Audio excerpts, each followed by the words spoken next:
نبی پاک صلی اللہ تعالیٰ علیہ وسلم کی ذات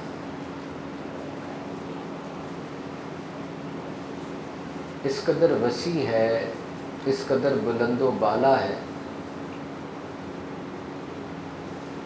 کہ انسان کا قلم اور انسان کا ذہن اس کا احاطہ نہیں کر سکتا۔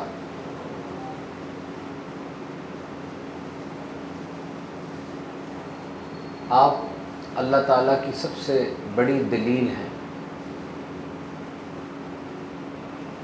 اور انسان جب آپ کے بارے میں پڑھتا ہے، سنتا ہے، تو اس کو بالکل ایسے لگتا ہے کہ یہ کام میں کر سکتا ہوں۔ بڑی پریکٹیکل ذات ہے۔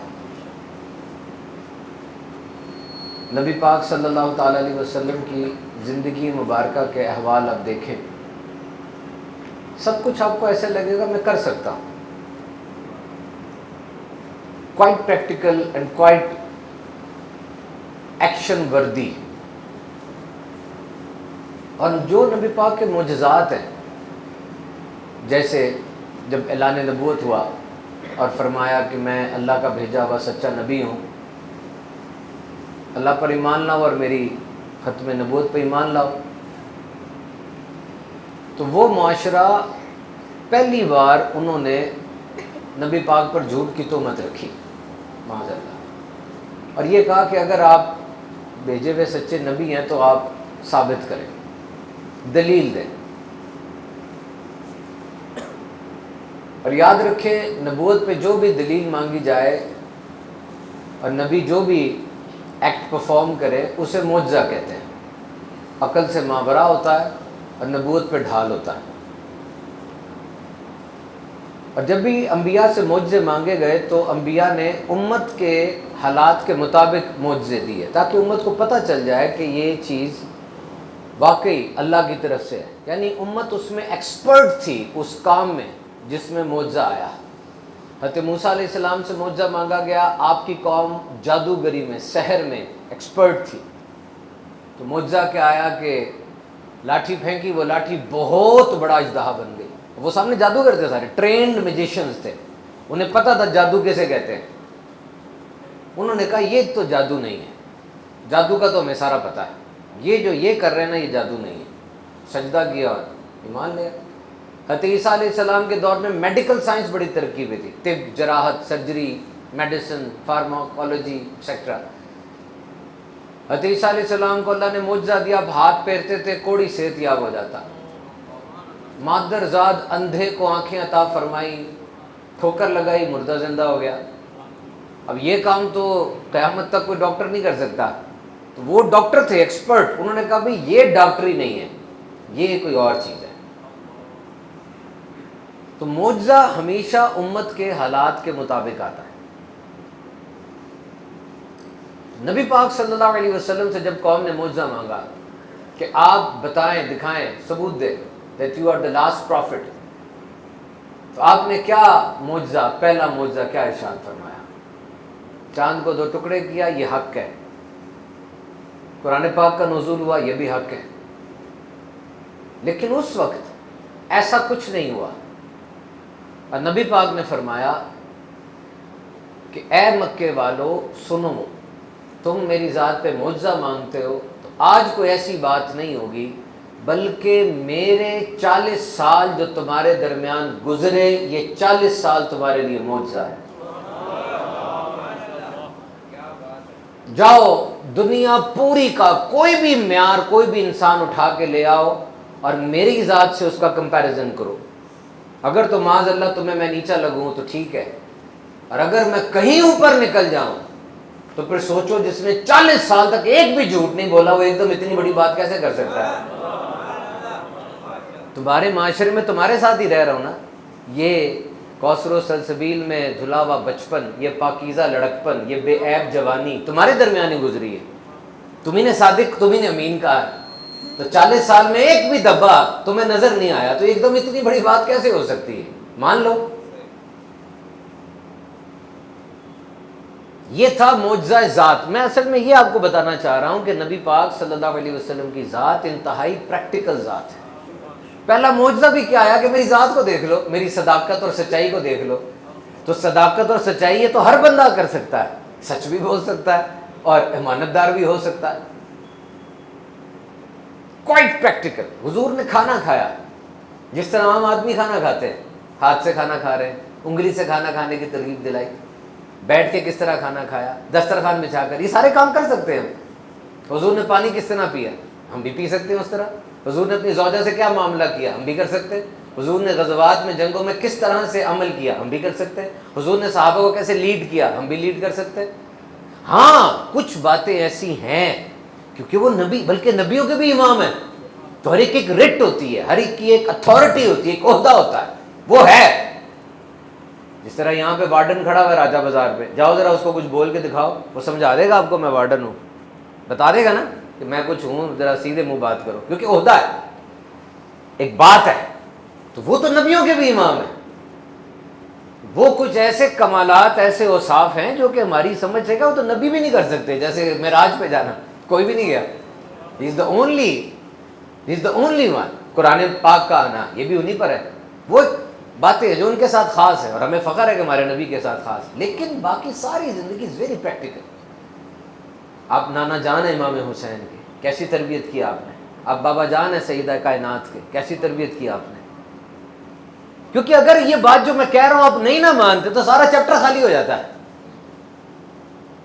پھر تو اسوہ کامل اور رہنما اور پیروی کا ٹاپک ہی نہیں رہے گا. پھر حضور نے فرمایا کلام سے پہلے سلام کرو.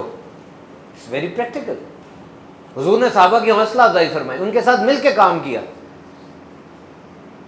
عرب کے زمانے میں نا مشورہ کرنا ایک اچھی بات سمجھی جاتی تھی. مشورہ وہ کرتے تھے وہ لوگ. They use to consult. اچھا نبی پاک کو تو کسی مشورے کی ضرورت نہیں، یہاں پہ تو وہی نازل ہو رہی ہے. اور آپ کا جو دماغ مبارک ہے، آپ کی جو ذہانت ہے، ہر انسان کی ایک وزڈم ہوتی ہے نا، ایک ذہانت ہوتی ہے. تو نبی پاک کی ذہانت کے حوالے سے میں نے جو کتاب میں پڑھا ہے اس کا اگر موازنہ کیا جائے تو کہا کہ اگر ریت کا ایک ذرہ ہے اور پورا صحرا ہے تو سمجھ لو وہ ریت کا ایک ذرہ یہ سارے انسانوں کی عقل ہے، اور وہ پورا صحرا وہ نبی پاک کی عقل مبارک ہے، اور اس سے بھی زیادہ.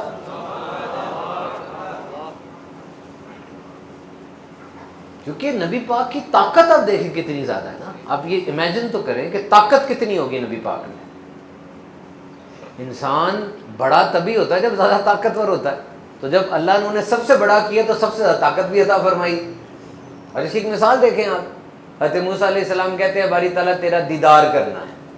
رب تعالیٰ فرماتا ہے اٹس ناٹ پاسبل، تیری نظریں اس چیز کا احاطہ نہیں کر سکیں گی. کہا نہیں مالک تیرا دیدار کرنا ہے. ظاہری بات اب گفتگو ہو رہی ہے تو پھر تقاضا ہوتا ہے کہ دیکھا بھی جائے. پہاڑ پہ جا رہے ہیں، گفتگو ہو رہی ہے، اور پھر کیسا پیارا رشتہ ہے، رب تعالیٰ کے ساتھ ڈائریکٹ کلام ہو رہا ہے. دل چاہا دیکھا جائے. کہا ٹھیک ہے تو ہمیں پیارا ہے، تیری بات بھی پیاری ہے، ایک تجلی آئے گی. ٹھیک ہے دیکھا نہیں، ایک تجلی آئے گی، اور وہ تجلی تو برداشت کر گیا تو پھر دیکھ لیں گے. تو وہ تجلی آئی، وہ پہاڑ پورا سرما بن گیا. کین یو امیجن، یہ مارگلا ہلز اتنی بڑی اور یہ سرما بن جائے، یعنی پس گیا بالکل، آلموسٹ ختم. حضرت موسیٰ علیہ السلام چونکہ نبی ہیں تو وہ بے ہوش ہو گئے. اب آپ غور کیجئے کہ تجلی آئی ہے، دیدار نہیں ہوا، اور ہوش بھی قائم نہیں رہے، اور بے ہوش ہو گئے. اور اس کے بعد وہ جو جلوہ آیا تھا، وہ جو ایک تجلی تھی، اس کا امپیکٹ کیا ہوا، اس کا اثر کیا ہوا کہ حضرت موسیٰ علیہ السلام کی آنکھوں میں ایسا سرما پھر گیا کہ 20 میل دور کالی چونٹی جو کالے پہاڑ پہ چڑھ رہی ہوتی تھی، کالی چونٹی کالے پہاڑ پہ اندھیری رات میں 20 میل دور، وہ دیکھ لیا کرتے تھے. پھر میں آپ کو بتانا چاہ رہا ہوں کہ ابھی تجلی آئی ہے صرف ایک، اور پہاڑ بھی سرما ہو گیا اور ہوش بھی باقی نہیں رہے، اور آنکھ میں یہ طاقت آ گئی کہ اتنی دور کی چیز ویزیبل ہو گئی ہے. تو ذرا ادھر دیکھو، نبی پاک صلی اللہ علیہ وسلم نے معراج کی رات سر کی آنکھوں سے دیدار کیا تھا. ان کی آنکھوں سے اب کیا راز دنیا کا چھپا رہ سکتا؟ اب کوئی خزانہ چھپا میرے نبی کی آنکھ سے؟ پاسبل ہی نہیں. یہ نبی پاک کے علم میں سوچنا تو بڑی دور کی بات ہے، سنا نہ کرو. کسی کی بھی بات سنا نہ کرو، شک ہو جاتا ہے معاذ اللہ کتنی بڑی بات ہے یہ کہ آپ ایسی کوئی بات سن رہے ہیں کہ معاذ اللہ نبی پاک کے علم میں کوئی کمی تھی. How is it possible? جو سردار ہوتا ہے اس کو تو مکمل کر کے بھیجا جاتا ہے، اور جو بندہ ایسی بات کر رہا ہے وہ تو اللہ پہ اعتراض کر رہا ہے. اللہ پہ اعتراض کیا، اللہ نے پھر علم ہی پورا نہیں دیا. اب آپ میرے پاس آئے پوچھیں کہ جی کوئی بڑا ڈاکٹر بتائیں، تو میں آپ کو بتاؤں جی فلاں ڈاکٹر کے پاس جاؤ، سارا علم اس کے پاس ہے. آپ جائیں تو آپ کا مسئلہ حل نہ کر سکے، اعتراض میرے پر آئے گا کہ جی آپ نے بھیجا تھا اس کے پاس تو علم ہی نہیں ہے. تو جب اللہ فرما رہا ہے پیارے تیرے پہ دین ہی مکمل کر دیا، سارا تیرے پہ سب ختم کر دیا، بس اب میری طرف سے نبی کوئی نہیں آئے گا. تو قیامت تک جو آخری بندہ آ رہا ہے جو مسئلہ اس کا ہے، اور جو بھی مسائل آ رہے ہیں سارے تیری ذات کے اندر حل دے دی ہم نے، سارے سلوشن تیری ذات میں. تیری نظر اٹھے گی سب کام ہو جائیں گے، تیری زبان کی جنبش ہوگی اور سب کام ہو جائیں گے، بس ختم ہوگی بات. 500 احادیث بخاری شریف کی اور دیگر صحاح ستہ کی وہ ڈائریکٹ نبی پاک کے علم کے بارے میں. علم 4 چیزوں پر ڈیپینڈ کرتا ہے: دینے والا استاد کون ہے، لینے والا شاگرد کتنا ذہین ہے، کس ذریعے سے علم دیا جا رہا ہے، نمبر 4 کیا استاد کو وہ شاگرد سب سے زیادہ لاڈلا ہے کہ اس سے بھی زیادہ کوئی لاڈلا ہے، ورنہ تو اس کو دے دے گا. یہ چاروں کنڈیشنز اب اس رشتے میں دیکھیں کہ نبی پاک نے اس دنیا میں کسی انسان کے سامنے زانو تلمس طے نہیں کیے. کوئی انسان آپ کا استاد نہیں ہے، جو کچھ لیا ڈائریکٹ رب تعالیٰ سے لیا. دینے والا رب ہو کنجوسی ہو سکتی ہے؟ اس کے اوصاف کیا ہیں کہ پوری دنیا کے درخت قلم بن جائے اور سارے دریا، سارے پانی، واٹر باڈیز وہ دوات بن جائیں. اس کی صفات لکھو یہ سب ختم ہو جائے گا، اس کی صفات ختم نہیں ہوگی. اللہ کے علم کے بارے میں تو کوشچن ہی کوئی نہیں ہے، وہ سب کچھ تو وہی ہے. تو وہ دینے والا ہے، کنجوسی کیسے ہو سکتی ہے؟ اور لینے والے میرے آقا علیہ الصلوۃ والسلام. میں نے حضور کی عقل کا آپ کو بتایا کہ یہ کمپیریزن ہے. دینے والی کتاب قرآن مجید بھی ہے، کچھ آیتیں معراج پر بھی دی گئی اور قرآن پاک کے علاوہ بھی سورس آف نالج ہے.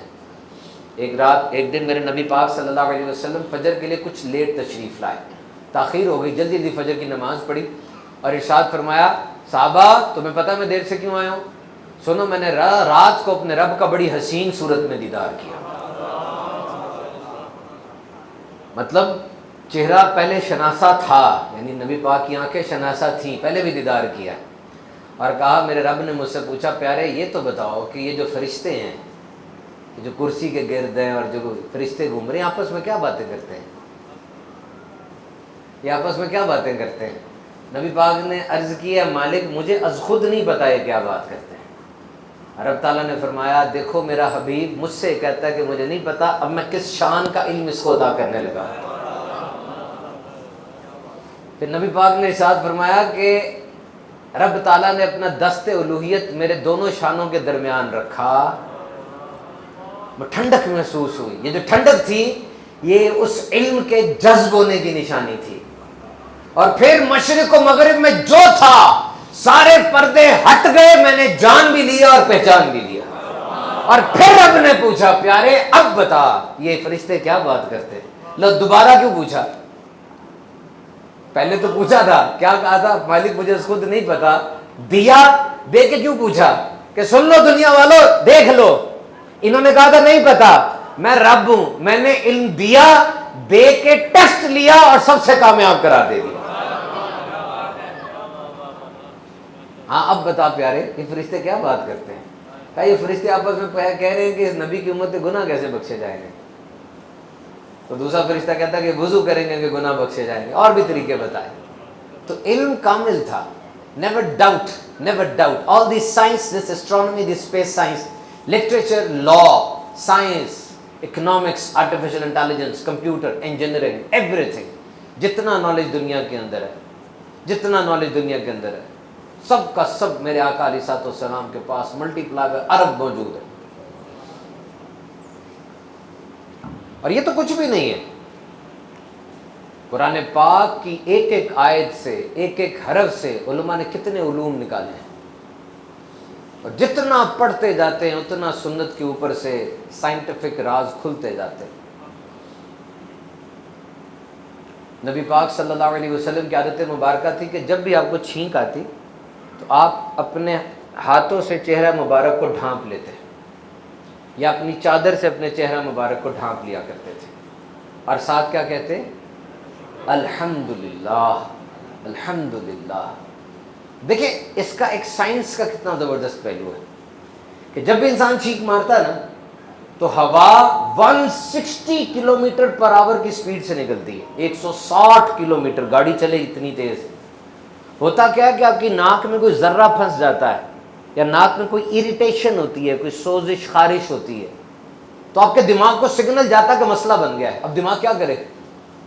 دماغ کے اپنے ہاتھ تو نہیں ہے، وہ ہوا پھینکتا ہے بڑی زور سے، جیسے اے سی میں سے نکلتی ہے وہ ہوا 160 کلومیٹر فی گھنٹہ کی رفتار سے آپ کی ناک اور منہ سے نکلتی ہے۔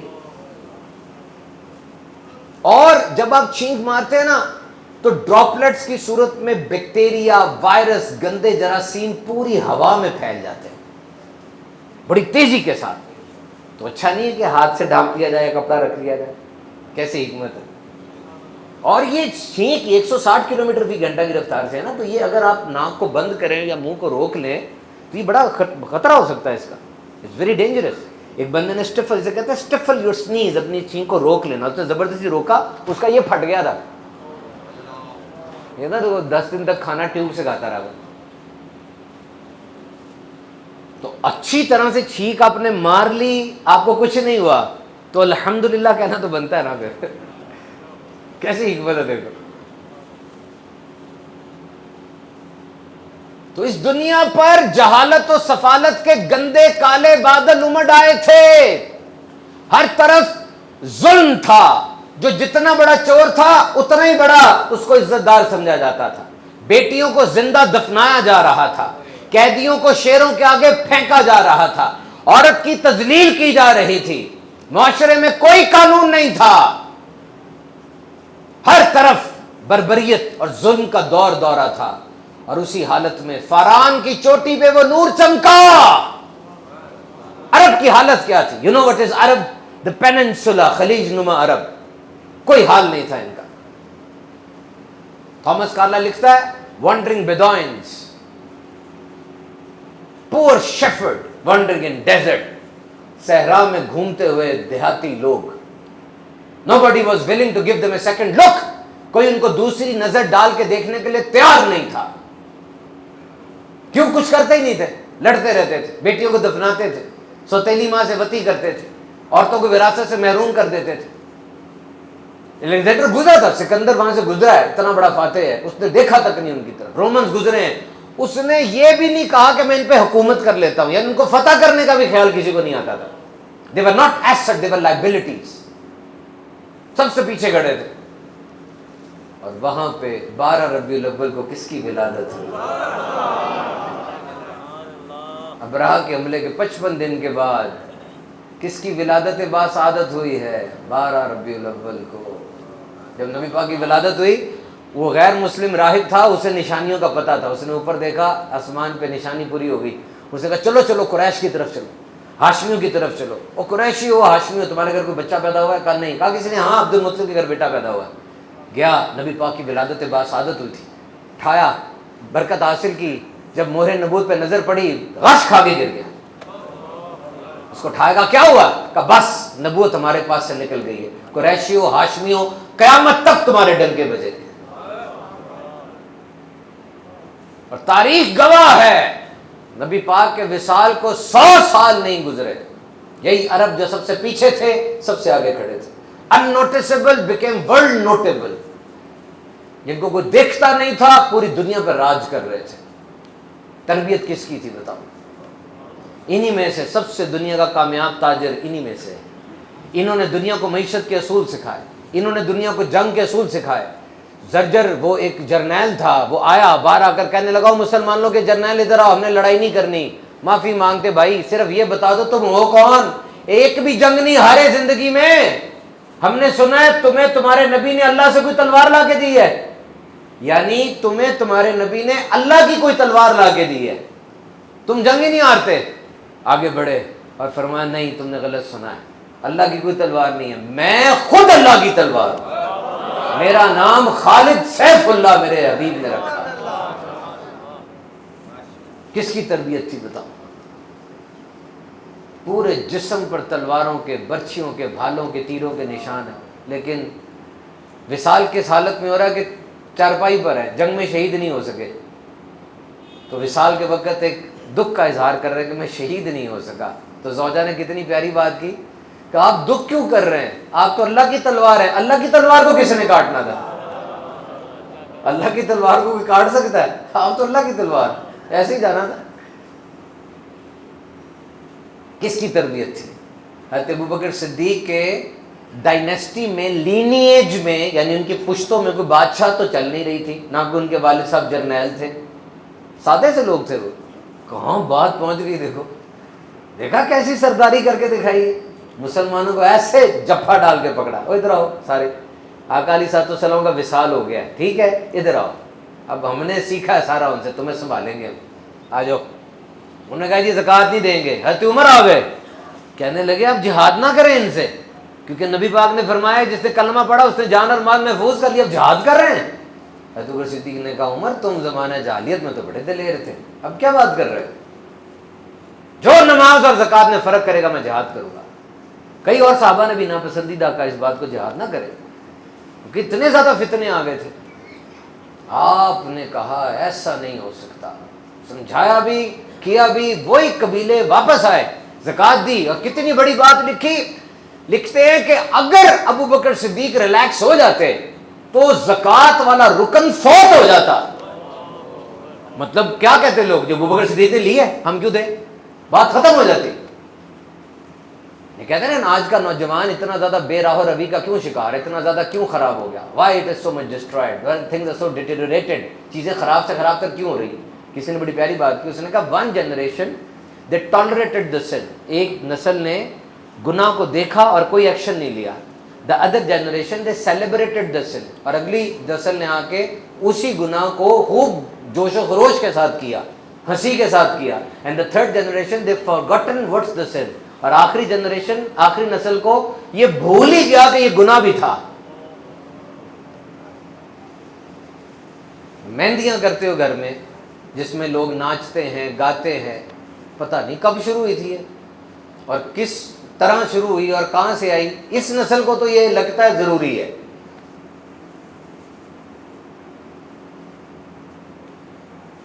پہاڑیاں بنانا عید میلاد النبی پہ یہ گناہ نہیں ہے، پہاڑی بنائی جا سکتی ہے، لیکن اب اس پہاڑی پر ہو کیا رہا ہے. تو کوئی بھی مسلمان ہو جو عمل نہیں بھی کرتا اس سے پوچھو، وہ بھی کہے گا یہ گناہ ہو رہا ہے. چیزیں نا برداشت نہیں ہوتی، اس کو نا کھڑے ہو کے روکا جاتا ہے. جو استاد ہے اسکول کا، اور جو باپ ہے گھر کا، اور جو امام صاحب ہے مسجد کے. میں خود امام ہوں مسجد میں، خطیب ہوں. تو یہ ہماری میری ذمہ داری بنتی ہے، یہ باپ کی ذمہ داری ہے، یہ استاد کی ذمہ داری ہے کہ ان چیزوں کے بارے میں بتائے سمجھائے. اور آج کا باپ تو ڈر رہا ہے کہ بیٹے سے بات کیسے کرے، ہے کہ نہیں، کب بات کروں میں، یہ تو ہر وقت موبائل پہ کتنا کچھ سیکھ گیا ہے. ڈرتے ڈرتے بیٹے سے بات کرتا ہے باپ، ڈر رہا ہے آج کا باپ، پریشان ہے آج کا باپ، پتہ نہیں کیا دیکھ رہا ہے کیا کر رہا ہے. پہلے بچہ باہر ہوتا تھا باپ کان سے کھینچ کے اندر لے کر آتا تھا، اب تو باہر جا ہی نہیں رہا. یہ اور خطرے کی بات ہے کہ چلو باہر چلا جا، کچھ کھیل لے کچھ دیکھ لے، وہ جا ہی نہیں رہا.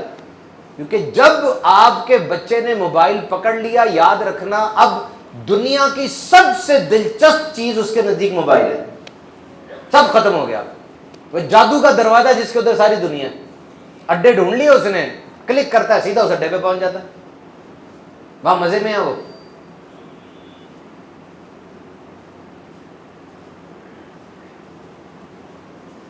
اولاد کو 3 چیزیں سکھاؤ. نمبر 1 انہیں نبی پاک کی محبت سکھاؤ، انہیں اہل بیت کی محبت سکھاؤ، اور انہیں قرآن سکھاؤ. بیان میں ختم کرتا ہوں. آپ سب ماشاءاللہ سمجھدار لوگ بیٹھے ہیں، آپ لوگوں نے بلایا، اللہ تعالیٰ اس کی جزا دے آپ کو. اب میری ایک بات مان کے جائیں، مانیں گے؟ کوشش کریں گے. دیکھیں نبی پاک سے اپنے رشتے کو مضبوط کرنا ہے. کب؟ موت سے پہلے. موت کا پتہ ہے؟ نہیں، موت کا نہیں پتہ. کسی نے کتنی پیاری بات کی ذرا کان لگا کے سننا. کہنے لگا کہ جب تم آنے لگے تھے نا 9 ماہ پہلے پتہ چل گیا تھا, جب جانے لگو گے تو سیکنڈ پہلے بھی پتہ نہیں چلے گا, جانے کا پتہ نہیں چلے گا. جب آئے تھے تو کچھ نہیں تھا نا, جب جاؤ گے تو کچھ نہیں ہوگا, ڈول دیا نہیں جائے گا کہ لو ڈول اور بھر لو جو بھر سکتے ہو, بس چلے جانا ہے, ایسا ہی ہے نا. تو اس کا مطلب پیدائش کے بعد سے اب تک جو کچھ بھی کمایا, جو کچھ بھی لیا, فائدہ ہی ہے, چاہے وہ 10 روپے ہے, چاہے وہ 10 ارب روپے ہے, کہ جب تھا ہی کچھ نہیں اور لے کے بھی کچھ نہیں جانا, تو بیچ میں تو جو بھی ہے فائدہ ہی ہے. اور یہ کنفرم ہے نا, جانا ہے, کنفرم ہے نا. تو یار یہ نا جانے سے پہلے کسی دن بیٹھ کے اپنے آپ کو سمجھا لو کہ جانا ہے, ورنہ نا جاتے ہوئے تکلیف بڑی ہونی ہے. اگر پہلے سے احساس ہو جائے گا نا کہ یار میں نے ایک دن جانا ہے, کنفرم ہے کہ یہ جو گھر میں نے دن رات کی محنت سے بنایا, یہ جو ڈگری میں نے لی, یہ میں نے چھوڑ جانی ہے, یہ ادھر ہی رہ جائے گی, یہ پہلے سے ذہن بنا لو. اگر نہیں ذہن بناؤ گے نا تو اس وقت میں تکلیف بڑی ہوگی چھوڑتے ہوئے. سمجھ گئے ہو نا. جتنی بڑی گاڑیاں, جتنے قلعے, جتنے مربع, جتنی فصلیں, جتنا بینک بیلنس ہے, قسم خدا کی چھوڑ کے جانا پڑے گا, میں نے قسم کھائی ہے. اس کو پھر تکلیف ہوگی, پہلے ذہن بنا لو, بڑی تکلیف ہوتی ہے. وہ ایک نائی تھا, اس کا نام تھا چھجو, وہ پنڈ میں جاتا تھا اور اپنا کام کرتا تھا. ایک دن پنڈ میں سیلاب آ گیا اور بڑے بڑے لوگوں کے ڈور ڈنگر, پیٹیاں, سامان رڑ گئے. چھجو آیا, چھجو نے آ کے دیکھا کہ سارے بہہ رہے ہیں, وہ درخت کی شاخ پہ بیٹھ گیا آرام سے اور ہنسنے لگا. تو چودھری صاحب گزرے, کہتے اے چھجو تینوں کیوں ہوا, ہنس کیوں رہے ہیں, تینوں پتہ نہیں سارے رڑ گئے نے. کہندا جی چودھری صاحب اج ہی تے غربت دا چس آیا ہے, میرے کول تے ہے ہی کچھ نہیں ہے, پوٹلی جی میں تے لے کے اتنے چڑھ گیا. سمجھے بات, ہے ہی کچھ نہیں, کیا لے کے جاؤں گا. سوچا نہیں کبھی آپ نے یہ اولیاء کیوں دنیا سے اتنے بے رغبت رہتے کہ جب لے کے کچھ نہیں جا رہا تو کیا کٹا کرے. اج ہی تے غربت دا چس آیا, ہے ہی کچھ نہیں, میں کس بات پہ رہوں. میں یہ سوچتا ہوں کہ جس بھی اللہ کے نیک بندے کو پڑھو, ان کا دنیا کے بارے میں نیگیٹو ہی رول تھا. ہے نبی پاک کی حدیث پاک کا مفہوم ہے کہ کھلے گھروں کے بارے میں نبی پاک نے فرمایا, پسند فرمایا. خود آپ کا حجرہ مبارک بہت چھوٹا سا تھا, ہاتھ اوپر کرتے تھے چھت کو سر لگ جاتا, ہاتھ لگ جاتا تھا, لیکن آپ نے کشادہ گھروں کی ترغیب دلائی. اور یہ سائنٹیفکلی بھی بہت پروون ہے, بچے کھیلتے ہیں, دھوپ آتی ہے, وائٹامن ڈی بنتی. تو میں یہ سوچتا تھا کہ سارے اولیاء کو میں نے پڑھا ہے, مطلب کافیوں کو پڑھا, جن کو پڑھا ہے وہ دنیا کو پیچھے کرتے ہیں, دنیا کو پسند نہیں کرتے, ہے نا, ایسے ہی ہے نا, پیچھے کرتے. میں نے کہا اس کی کیا وجہ ہے, بھائی دنیا کو پیچھے کیوں کرتے ہیں. پھر مجھے سمجھ آئی, آپ کو بھی سمجھاتا ہوں. دیکھو کوئی لڑکا مجھے ملتا ہے پنڈی میں, میں کہتا ہوں کیا کر رہے ہو, کہتا جی میں باہر جانے کی تیاری کر رہا ہوں. کہاں جانا ہے, امریکہ جانا ہے, انگلینڈ جانا ہے, ناروے جانا ہے, سویڈن جانا ہے, چائنا جانا ہے.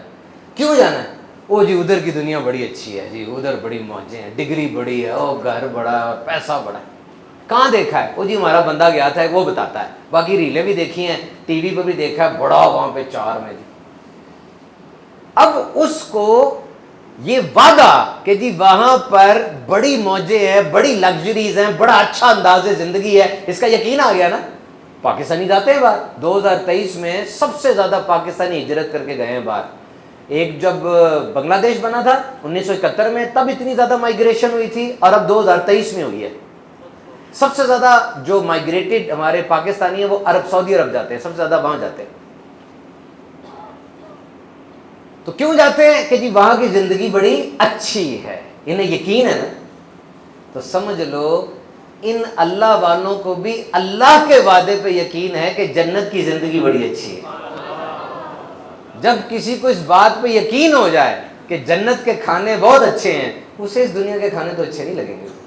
جب کسی کو اس بات پہ یقین ہو جائے کہ جنت کی نعمتیں کمال کی ہیں, تو اس کو یہاں کی نعمتیں تو پھر آنکھوں میں بائیں گی نہیں. یہ حق ہو گیا, وفا ہو گیا رحمان کا وعدہ. رہتے ہیں دنیا میں, حکومت بھی وہی کرتے ہیں, لیکن دنیا میں دل نہیں لگاتے. نوٹ کیا آپ نے؟ جو اللہ کی خاطر دنیا چھوڑے اللہ دنیا اس کے نام کر دیتا ہے۔ داتا صاحب کا لاہور میں کوئی نہیں تھا، چاچا ماما تایا کوئی نہیں تھا، کوئی رشتہ دار نہیں تھا، غزنی کے رہنے والے تھے۔ پیر صاحب نے کہا چلے جاؤ لاہور، عرض کی حضور اپنے قدموں میں رکھے، ادھر تو گئے ہوئے ہیں، میرا حسین زنجانی کو بھیجا ہوا آپ نے، اب تمہیں کہہ رہے نا چلے جاؤ، بس چلے جاؤ۔ آئے یہاں پر، کیا تھا لاہور؟ کتاب میں لکھا ہوا ملتان کے ساتھ چھوٹا سا گاؤں تھا لاہور، کیونکہ ملتان تو گڑھ تھا نا، شاہ رکن عالم اور کتنے بڑے بڑے گڑھ تھا، مدینہ الاولیاء تھا، تو کہا جی اس کے ساتھ ایک گاؤں سا تھا، پنڈ سا لاہور۔ داتا صاحب نے آ کے لاہور کو کیا کر دیا، آج پوری دنیا میں داتا کی نگری کہا جاتا ہے اس کو نا، داتا نگر کہا جاتا ہے۔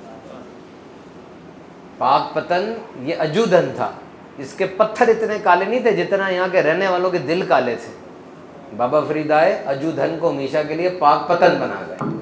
تو اللہ کے لیے جو دنیا چھوڑتا ہے اللہ دنیا اس کے نام کر دیتا ہے۔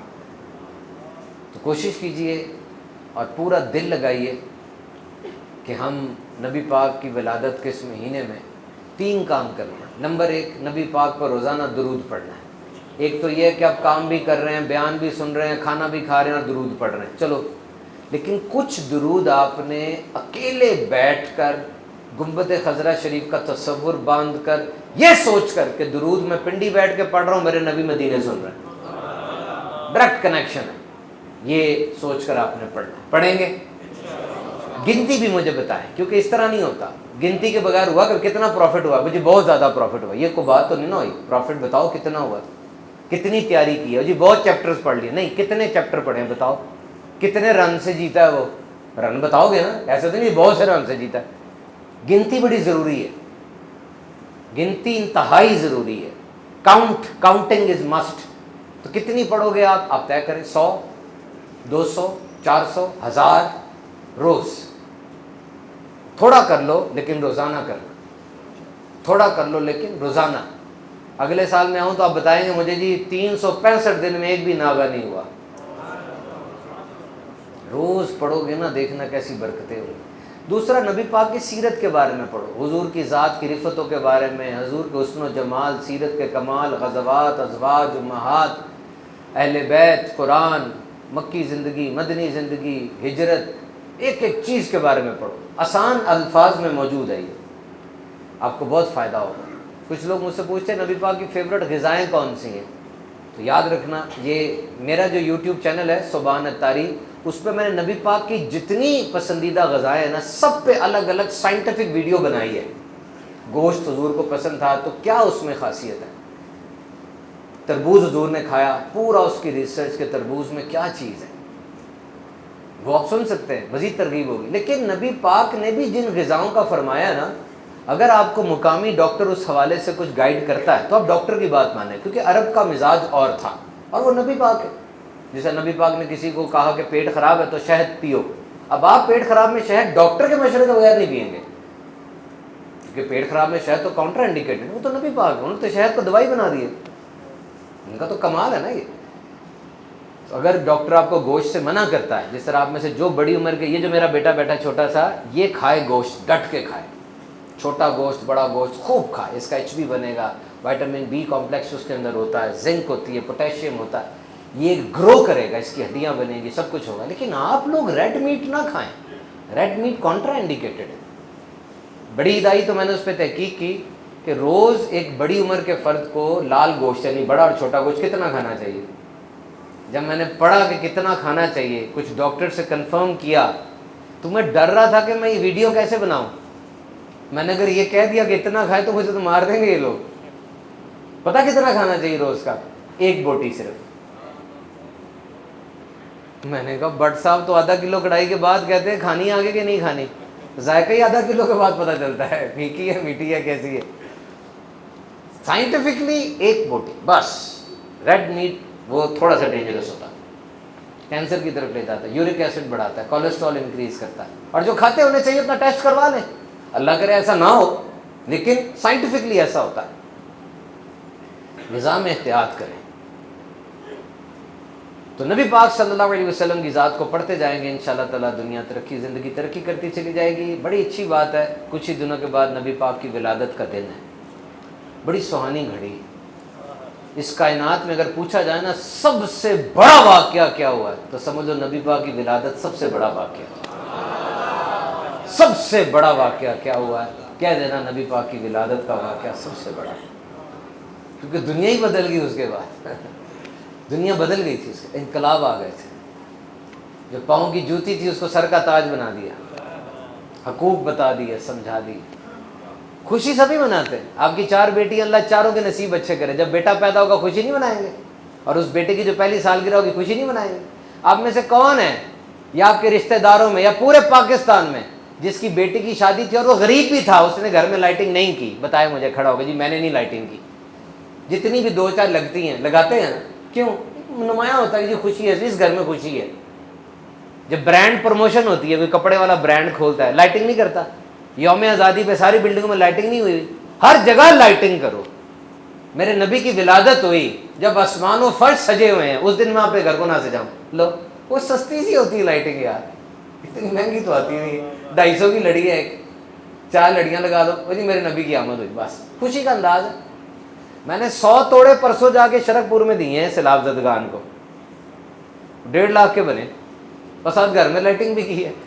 وہ بھی نبی پاک کی دکھیاری امت ہے نا اس وقت، تو ان کی خدمت کرنا بھی جشن ولادت ہے، اور یہاں پر لائٹنگ کرنا بھی جشن ولادت ہے۔ یہ ایک الگ بات ہے، وہ ایک الگ بات ہے۔